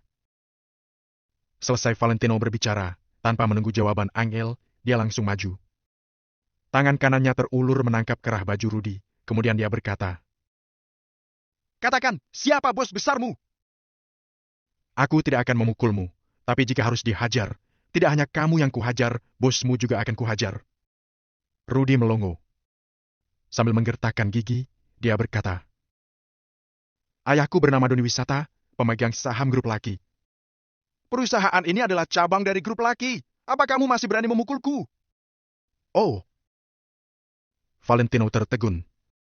Rupanya grup Laki. Melihat ekspresi Valentino, Rudy mengira Valentino ketakutan. Dia pun tersenyum sinis. "Takut? Kalau takut, berlututlah dan minta maaf padaku. Setelah itu, suruh Angel untuk menemaniku ke pesta dansa, baru aku akan memaafkanmu." Plak! Tidak disangka, Valentino mengulurkan lengannya dan menampar Rudy hingga Rudy terduduk di sofa. "Grup Laki atau bukan tidak ada bedanya. Hari ini aku ingin lihat apakah grup Laki akan mempertahankanmu." Valentino tersenyum sinis. Dia mengeluarkan ponsel dan menelpon Andreas. "Tuan Valentino, ada yang bisa saya bantu?" Begitu panggilan terhubung, terdengar suara Andreas di ujung sana. "Apakah Doni Wisata salah satu karyawan di perusahaan kalian?" tanya Valentino sambil melirik Rudy. Sementara Rudy, Angel dan Sinta yang berada di ruangan itu melongo saat mendengar pembicaraan Valentino. Andreas terdiam sejenak, lalu menjawab, "Benar. Beliau adalah pemegang saham perusahaan kami." "Kenapa, Tuan Valentino?" "Rudy, anaknya yang bodoh ini ingin memukul istriku. Aku yakin kamu tahu apa yang harus kamu lakukan." Selesai bicara, Valentino menutup panggilan tersebut. Valentino tidak perlu menjelaskan lebih lanjut apa yang harus si penerima telepon lakukan. Andreas tidak bodoh. Valentino yakin Andreas tahu apa yang harus dilakukannya. Seusai menutup telepon, Valentino duduk di kursi putar sambil menatap Rudy. Hari ini dia ingin melihat Rudy kehilangan segalanya. "Direktur Rudy, Anda tidak apa-apa?" Sinta segera maju dan membantu Rudy berdiri. Sinta tahu betapa pentingnya kerjasama ini bagi grup Kusuma. Namun, dia juga tidak berani menyalahkan Valentino. Sinta hanya bisa menenangkan Rudy. Angel menghela napas. Dia tahu sepertinya masalah ini sudah tidak bisa diperbaiki lagi. Lagi pula, Rudy dilindungi oleh grup Laki. Perusahaan pelita tidak ada apa-apanya, tapi jangan main-main dengan grup Laki. "Lepaskan aku! Aku tidak butuh bantuanmu. Namamu Valentino, kan? Kenapa kamu berlagak seperti itu?" Rudy menghempaskan tangan Sinta, lalu menunjuk-nunjuk Valentino. "Hehe, kalau aku berlagak, kamu tak akan bisa menanggung akibatnya." Jawab Valentino sambil melihat jam tangannya. Rudy masih ingin mengatakan sesuatu, tapi Valentino sudah mengangkat tangannya. Sinta dan yang lainnya spontan melihat ke arah tangan Valentino. Valentino menunjukkan angka 5 dengan jarinya. Dengan senyum percaya diri, dia berkata pada Rudy, 5 menit. Dalam waktu 5 menit saja, aku akan membuatmu kehilangan segalanya." Rudy yang melihat tatapan penuh percaya diri Valentino tertegun, tapi dengan cepat dia merespons. "Baik, kuberi kamu waktu 5 menit. Jika kamu tidak dapat menepati perkataanmu, kamu akan keluar dari ruangan ini dalam keadaan terbaring lemah." Valentino tersenyum penuh arti. Dia menggerakkan kursi putarnya dan melihat keluar jendela. Angel menatap Valentino dengan tatapan mata yang rumit. Dia ingin mengatakan sesuatu, tapi tidak sanggup. Di grup laki, Andres menurunkan ponselnya dalam keadaan linglung, dia masih belum bisa memahami keadaan. Begitu kesadarannya pulih, ponsel Andres yang tadinya dia pegang terjatuh. Ponsel yang berharga puluhan juta itu pecah. Kenapa kamu bikin masalah dengan orang yang tidak seharusnya? Dasar bodoh! Sialan si Doni! Kalau ingin cari mati, jangan bawa-bawa perusahaanku! Andreas sungguh murka. Dia berteriak ke arah pintu. Panggilkan Doni kemari. Baik, CEO. Jawab sang sekretaris. Tunggu, aku akan mencarinya sendiri. Andreas tidak dapat menunggu lebih lama lagi. Dia berdiri, lalu berjalan menuju kantor pemegang saham. Doni saat itu sedang rapat bersama para pemegang saham lain. Tangannya memegang puntung rokok, pembawaannya angkuh. Tiba-tiba, pintu kantor dibuka. Andreas melangkah masuk. CEO? Selamat siang, Pak. Belasan orang yang berada di ruangan itu langsung berdiri menyapa Andreas. Dengan raut wajah masam, Andreas berjalan ke hadapan Doni dan berkata, mulai hari ini, kamu tidak perlu lagi bekerja di grup laki. Selain itu, umumkan kebangkrutan perusahaan pelita, perusahaan cabang yang dipegang oleh anakmu. Mengenai sahammu, aku akan minta bagian keuangan untuk menghitung nilai likuidasi. Tapi karena beberapa alasan, uang itu tidak dapat kamu ambil kembali. Selesai berbicara, Andreas langsung berbalik hendak pergi. Uang sebesar apapun tidak dapat membayar kesalahan yang dilakukan terhadap Valentino. Tidak menyuruh Doni membayar ganti rugi saja sudah untung. Orang-orang yang ada di ruangan itu melongo. Ada apa ini? CEO, saya tidak mengerti. Apa salah saya? Tanya Doni bingung. Kamu tidak salah, tapi kesalahan terbesarmu adalah melahirkan anak laki-laki yang tidak tahu diri. Selesai bicara, Andreas keluar dari kantor masih dengan muka masam. Hatinya berharap tindakan ini dapat membuat Valentino merasa puas. Jangan sampai masalah ini merenggangkan hubungan antara keluarga laki dengan Valentino. Wajah Doni pucat. Belasan detik kemudian, dia mengeluarkan ponsel dan menelpon Rudy. Di kantor perusahaan pelita. Valentino masih duduk di kursi putar sambil melihat keluar jendela. Sementara Angel dan manajer Sinta hanya berdiri di sana tanpa tahu harus berbuat apa. Rudy tersenyum sinis.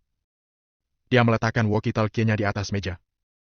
Pokoknya begitu 5 menit berlalu, dirinya akan langsung memanggil petugas keamanan untuk naik dan menghajar Valentino. Hei, 4 menit sudah berlalu.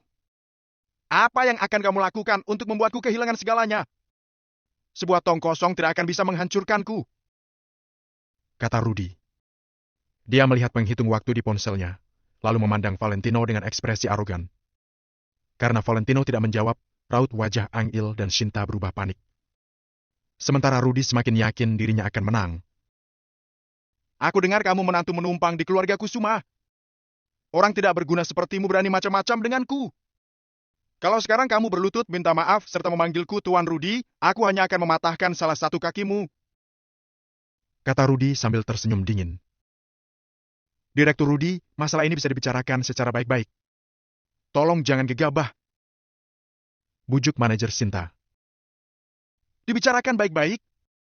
Dibicarakan baik-baik apanya? Pokoknya hari ini juga, dia harus berlutut minta maaf padaku. Baru saja Rudy selesai berbicara, ponsel di meja yang dia gunakan untuk menghitung waktu berdering. Saat dilihat, rupanya ada panggilan masuk dari Doni. Rudy heran kenapa sang ayah menelponnya. Entah kenapa dia merasakan firasat buruk. Halo, ayah?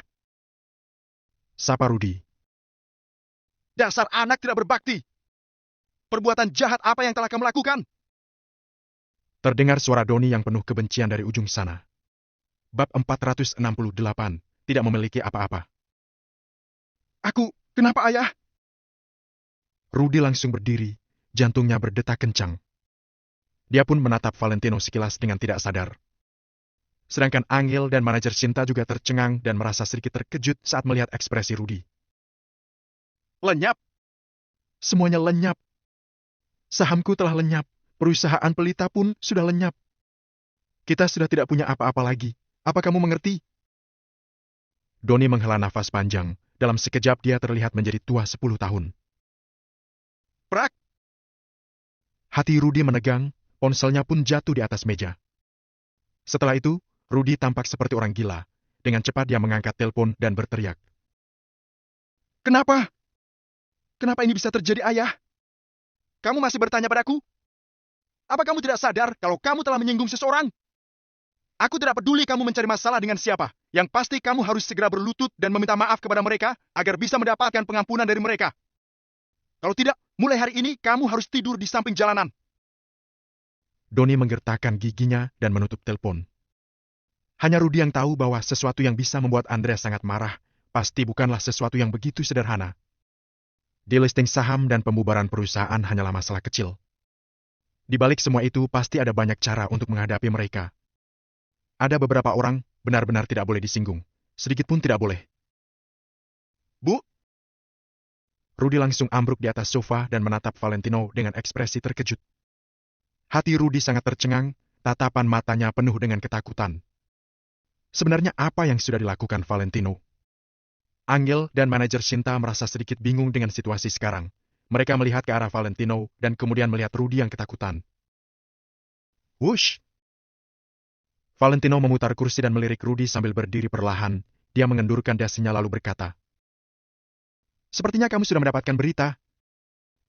Sudah. Rudy tercengang dan segera menjawabnya sambil mengangguk. Baik, kamu hendak mematahkan kakiku yang mana? Atau kamu ingin aku berlutut seperti apa untuk meminta maaf padamu? Valentino sedikit mencondongkan tubuh ke depan dan menatap Rudy dengan tatapan penuh arti. Pupil Rudy tiba-tiba mengecil dan dengan cepat melambaikan tangannya. Tidak, aku tidak berani. Rudy yang saat ini sangatlah berbeda jauh dengan dia yang 1 menit sebelumnya. Melihat perubahan Rudy, Angel pun tercengang dan berpikir apa yang dilakukan Valentino. Sebenarnya, siapa yang Valentino telepon barusan? Oh, jika kamu tidak membiarkan aku berlutut untukmu, maka aku akan pergi. Valentino berdiri tegak dengan tersenyum ringan dan hendak pergi bersama Angel. Rudy melebarkan matanya lagi. Saat memikirkan kata-kata Doni, sebuah niat memberontak melintas di matanya. Akhirnya Rudy tiba-tiba berdiri dan bergegas menuju Valentino dan yang lainnya. Bu? Di bawah tatapan mereka bertiga, Rudy menekuk lututnya dan berlutut ke arah Valentino. Angel dan manajer Shinta pun merasa sangat terkejut. Hanya Valentino yang tampak acuh tak acuh, seolah-olah Rudy berlutut padanya adalah hal yang sangat normal. Tuan Valentino, maafkan aku. Aku bersalah. Mohon maafkan aku. Raut wajah Rudy penuh dengan rasa malu, juga bercampur dengan rasa permohonan yang dalam. Hai Empia, aku sudah memukulmu, tapi kamu malah meminta maaf kepadaku. Sifatmu ini agak murahan.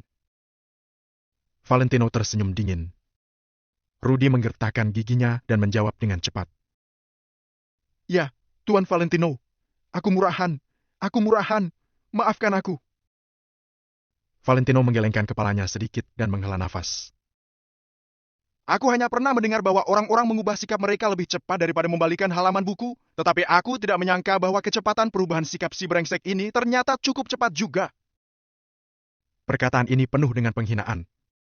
Namun, bagi orang yang memiliki maksud buruk terhadap Angel, tindakan Valentino ini sudah sangat berbelas kasihan. Setelah selesai bicara, Valentino mengambil langkah dan pergi. Rudy buru-buru memeluk kaki kanan Valentino untuk memohon pengampunan. Bam! Valentino menyingkirkan Rudy dengan menendangnya dan langsung berjalan keluar dari kantor. Angel dan manajer Shinta meragu sejenak, lalu bergegas mengikuti langkah Valentino. Tuan Valentino! Terdengar suara permohonan maaf dari Rudy dari belakang. Bu Direktur Angel, Presiden Valentino terlihat sangat hebat, kan? Mata manajer Shinta berbinar. Dia menatap punggung Valentino di depannya dan bergumam. Tentu saja. Dia adalah suamiku. Angel menjawab dengan ekspresi penuh bangga. Seolah-olah Valentino yang bisa membuat dirinya merasa bangga adalah sebuah hal yang membuatnya sangat senang. Tapi, bagaimana prosedur Valentino bisa melakukannya hanya dengan sebuah panggilan telepon saja? Terlebih lagi, itu hanya dalam 5 menit. Ini benar-benar. Ini barulah prosedur idaman yang sempurna.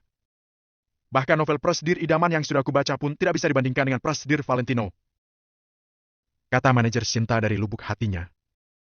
Angel terdiam beberapa saat setelah mendengar itu, kemudian berkata dengan lembut. Aku belum meninggalkan satu pun kenangan indah di dalam kehidupannya.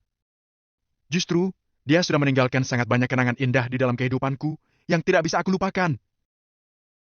Manajer Shinta tertegun sejenak, kemudian berkata dengan lembut. Bu Direktur Angel, aku telah bersama dengan Anda selama lebih dari 2 tahun. Aku juga sudah melihat hubungan antara Anda dengan Prasdir Valentino dengan mata kepalaku sendiri. Dari yang awalnya tidak ada rasa cinta sampai ada rasa cinta, dari kesal hingga sayang, kalian telah melewati sepanjang proses perjalanan ini dengan tidak mudah. Kali ini, Angel terdiam selama hampir 1 menit, dia baru menghela nafas sambil berkata. Ya, itu benar-benar tidak mudah, tidak peduli apapun yang dia lakukan, tidak peduli apa identitasnya pada masa lalu. Dia yang sekarang ini adalah suamiku dan juga Valentinoku. Bu Direktur Angel, apa Anda tidak penasaran, kenapa Prasdir Valentino memiliki begitu banyak koneksi? Aku sendiri merasa sangat penasaran terhadap itu. Manajer Shinta tidak bisa menahan diri untuk bertanya lagi. Aku juga ingin tahu. Tapi aku juga tahu dengan jelas bahwa dia akan memberitahuku suatu hari nanti. Dia pasti memiliki alasan tersendiri untuk tidak memberitahuku saat ini. Jadi, aku bersedia menunggu.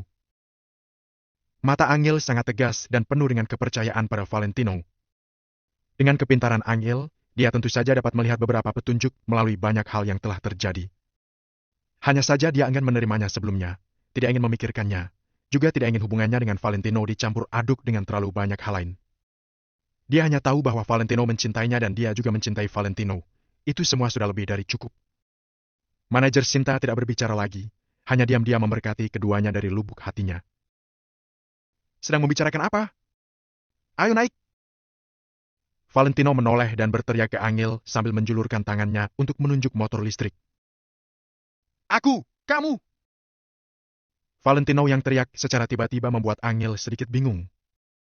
Dalam kurun waktu 3 tahun, sejak kapan Valentino berbicara pada Angel dengan menggunakan nada seperti itu?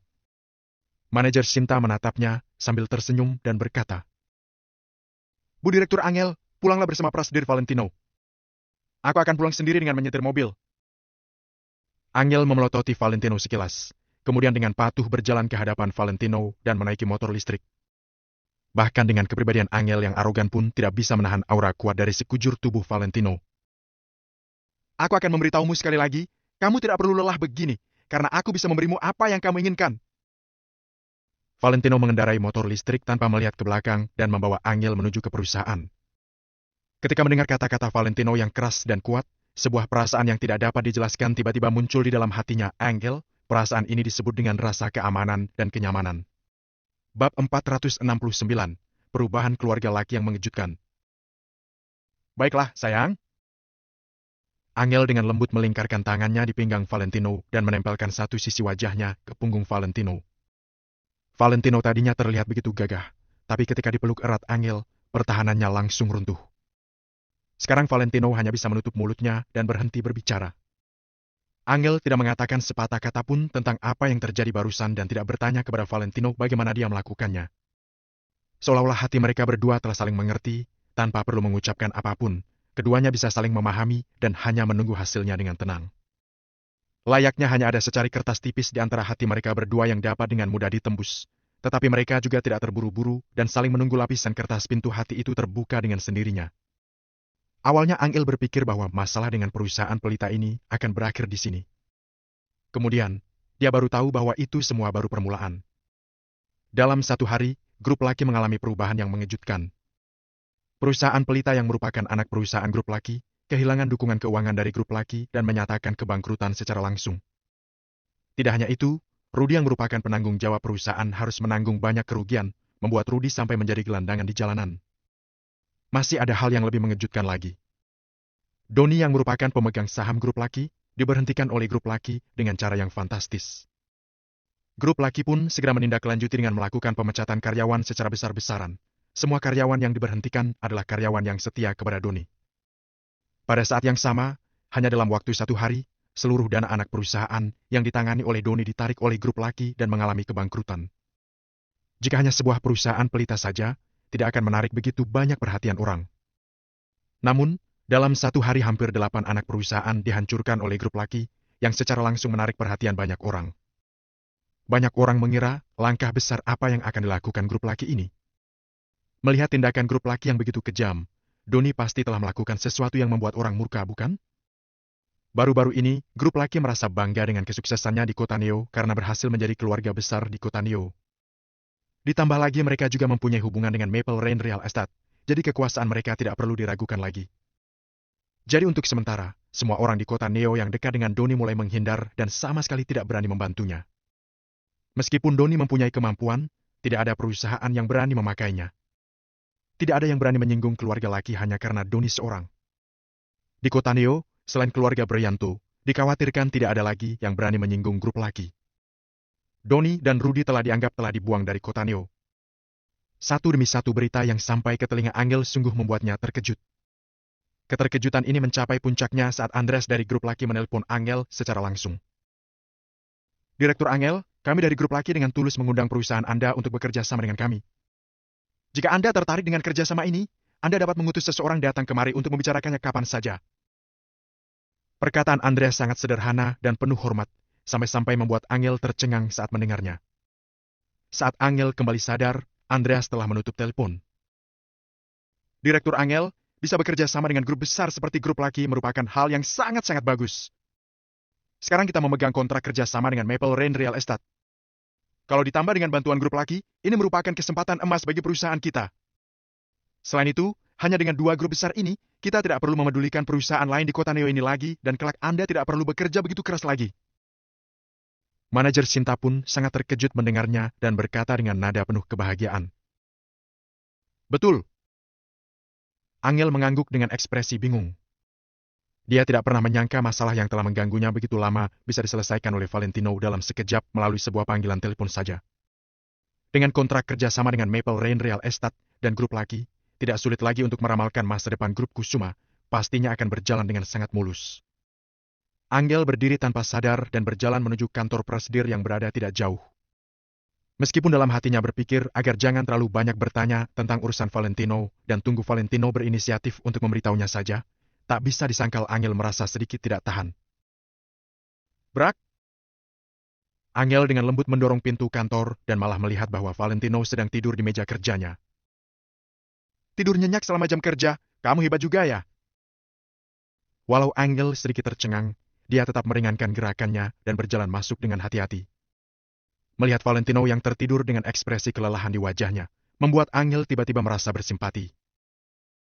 Aku tidak tahu apa yang sebenarnya kamu lakukan, tapi aku tahu kamu pasti ingin mendapatkan pengakuan dari keluarga Kusuma melalui usahamu sendiri. Angel menatap Valentino selama hampir 30 detik, lalu menghela nafas dan berbisik. Terima kasih. Setelah itu, Angel dengan lembut melepas jaketnya, menyampirkannya di punggung Valentino dan berbalik untuk pergi lagi. Di taman keluarga cendana di kota Neo, Tuan Besar Lukman sedang duduk di kursi utama dan ditemani Cindy yang berada di sampingnya sambil memijat bahu Lukman dengan lembut. Cindy, akhir-akhir ini kamu ada masalah ya? Ucap Lukman dengan senyum tipis di wajahnya sambil memandangi hutan bambu yang hijau di kejauhan. Ah! Cindy tercengang saat mendengar ucapan Lukman dan berkata, Tidak kakek, aku bisa punya masalah apa? Beberapa hari ini, kamu terlihat tidak seperti biasanya dan kamu sering menyendiri di taman. Ini tidak seperti kamu yang biasanya terlihat ceria dan riang. Kata Tuan Besar Lukman sambil tersenyum. Mendengar perkataan Lukman, Cindy pun terdiam dan tidak menjawab lagi. Pasti karena Valentino kan? Setelah beberapa detik, Lukman membuka mulut lagi. Lagi-lagi Cindy terdiam, hanya membuka mulutnya tapi tidak menjawab. Beberapa hari ini, aku telah meminta orang untuk menyelidikinya. Valentino adalah menantu dari keluarga Kusuma. Pantas saja, saat aku pertama kali mendengar nama ini merasa sedikit tidak asing. Lukman menyipitkan matanya. Wajah Cindy langsung memerah dan batuk-batuk karena merasa malu. Tidak apa-apa jika kamu menipu kami. Tapi jangan menganggap serius sandiwara sampai menipu dirimu sendiri. Tuan Besar Lukman juga menghela nafas ringan. Kakek, aku mengerti. Aku dan Valentino tidak ada hubungan apa-apa. Cindy menjelaskan dengan lembut. Baguslah kalau begitu. Hanya saja aku tidak mengerti kenapa grup laki begitu segan kepada Valentino. Apakah kamu tahu alasannya? Tanya Lukman. Cindy berpikir sejenak, lalu menjawab. Aku juga tidak tahu. Aku selalu merasa bahwa identitas Valentino sangat misterius. inilah yang membuatku penasaran dan ingin tahu lebih banyak tentang dia. Valentino selalu dihina di keluarga Kusuma, tapi dia terlihat sangat hebat kalau di luar keluarga Kusuma. Apalagi dia mahir dalam taikai dan bahkan membuat grup laki memperlakukannya dengan hormat. Tidak hanya itu, kemarin aku sempat mengobrol dengan penerus jurus tinju keluarga Sutopso, Benji. Dia juga mengungkit Valentino. Benji yang begitu kuat bahkan tidak bisa melewati 3 gerakan dari Valentino. Oleh karena itu, bukan hanya kamu saja yang penasaran, tapi aku juga penasaran padanya. Perkataan Lukman itu membuat Cindy terkejut. Benji memiliki hubungan yang sangat baik dengan Tuan Besar Lukman, jadi Cindy pun tahu jelas seberapa kuat Benji. Namun, dia tidak bisa melewati 3 gerakan Valentino. Kekuatan Valentino benar-benar menakutkan. Sepertinya dia memiliki hubungan dengan Direktur Hendrik dari Maple Rain Real Estate, ditambah lagi kejadian ribuan lampu yang mengguncang satu kota beberapa hari yang lalu, itu semua dilakukan oleh Valentino. Bab 470, Keluarga Cendana tersadar. Cindy juga termenung. Serius? Lukman sangat terguncang. Hal-hal sebelumnya memang membuat Lukman jadi sedikit menghormati Valentino saja. Namun, perkataan Cindy sekarang benar-benar membuat Lukman tercegang. Posisi Maple Rain Real Estate di kota Neo sudah tidak perlu diragukan lagi. Memangnya orang biasa bisa berteman dengan Hendrik? Selain itu, kejadian di mana seluruh kota menyalakan lampu yang menggetarkan itu. Takutnya Hendrik pun tidak memiliki kekuasaan untuk melakukan hal itu. Namun, Valentino bisa melakukannya dengan mudah. Jadi, seberapa hebat kekuatannya itu? Sungguh. Karena aku, hari itu Angel jadi salah paham. Karena itu, Valentino membuat semua orang menyalakan lampu sebagai permintaan maafnya pada Angel. Saat menceritakan hal ini, terdapat rasa iri dalam tatapan Cindy.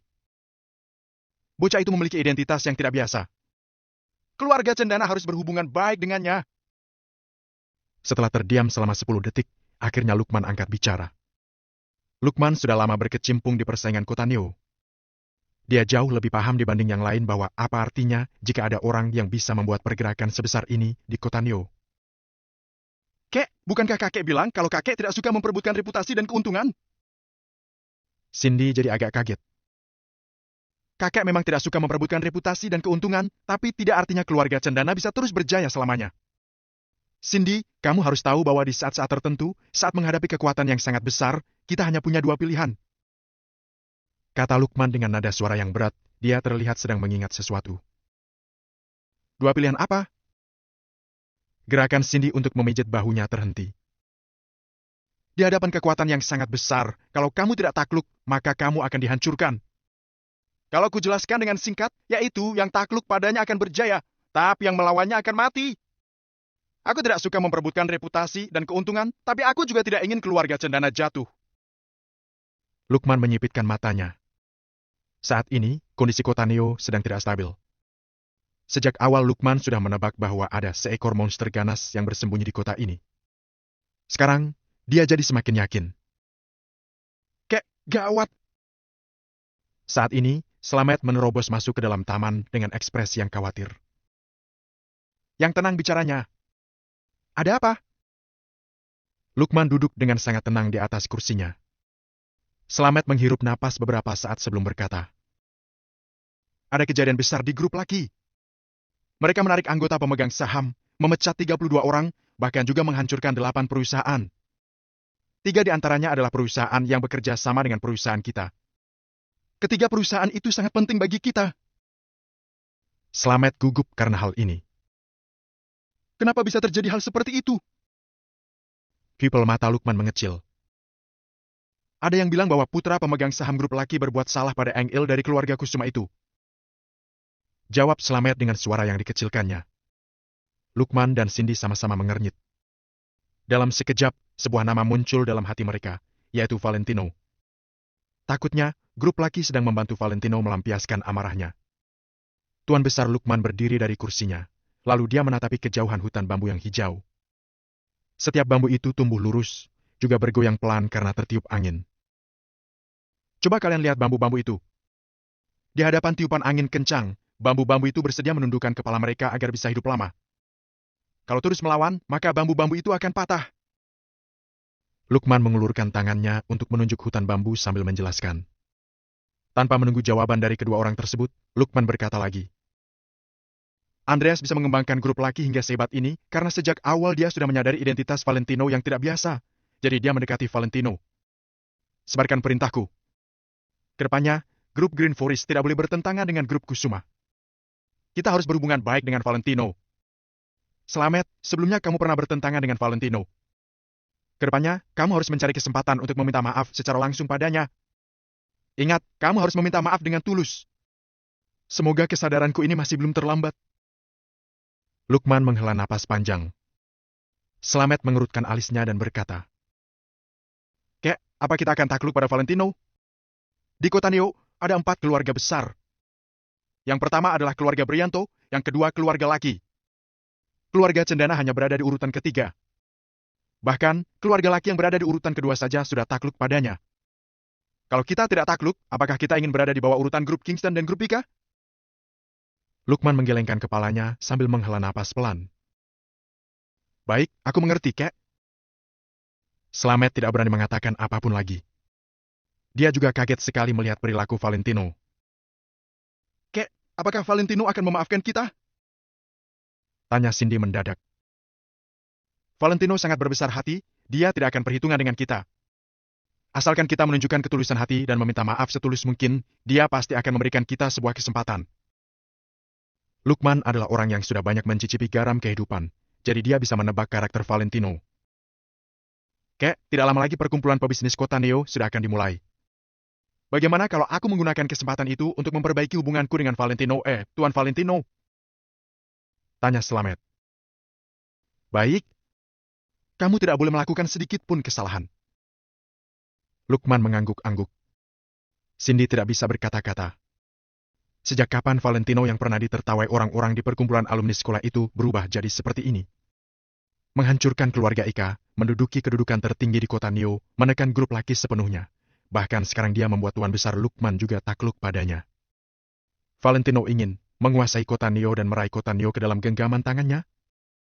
Malam hari di rumah Angel. Angel sedang berjalan mondar-mandir di dalam kamarnya sambil menyibukkan dirinya dengan sesuatu, juga sambil maskeran. Seluruh ruangan ini dipenuhi wangi yang segar. Valentino duduk dengan menurut di atas kursi, dia hanya menatapi Angel tanpa mengatakan apapun.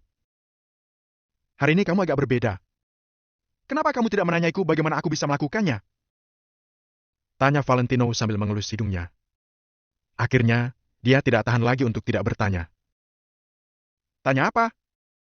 Bukankah kamu bilang hingga saatnya tiba, kamu akan memberitahuku semuanya? Jawab Angel dengan acuh tak acuh sambil mengetuk pelan wajahnya dengan jari. Valentino jadi tidak bisa berkata-kata. Dirinya memang berkata seperti itu. Namun, Angel yang seperti ini membuatnya merasa agak aneh. Jangan-jangan, Angel sudah memikirkan semua ini. Yang penting kamu tidak akan mencelakaiku. Biar kutanya, apa alasanmu melakukan semua ini? Mendadak Angel menoleh menatapi Valentino. Valentino sempat tertegun sesaat sebelum dia menjawab perlahan. Salah satu alasannya adalah demi mengumumkan pada seluruh dunia bahwa kamu adalah milikku. Selain itu, agar orang-orang di sekitar mengakui hubungan kita. Begitu baru benar. Angel mengangguk sambil berkata, Aku cukup tahu bahwa kamu melakukannya demi kebaikanku. Ini sudah cukup.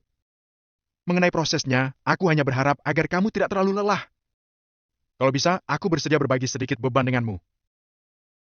Mendengar perkataan Angel, hati Valentino jadi terasa hangat. Dia mengangguk menyetujui. Oh ya, sebelumnya kamu bilang kamu menyuruh keluarga Willianto mengantarkan biaya perbaikan sebesar 6 miliar.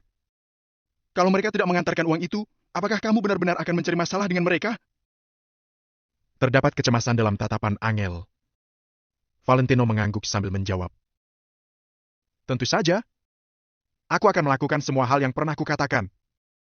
Tapi, di balik keluarga Willianto ada keluarga Brianto yang merupakan keluarga terbesar di kota Neo.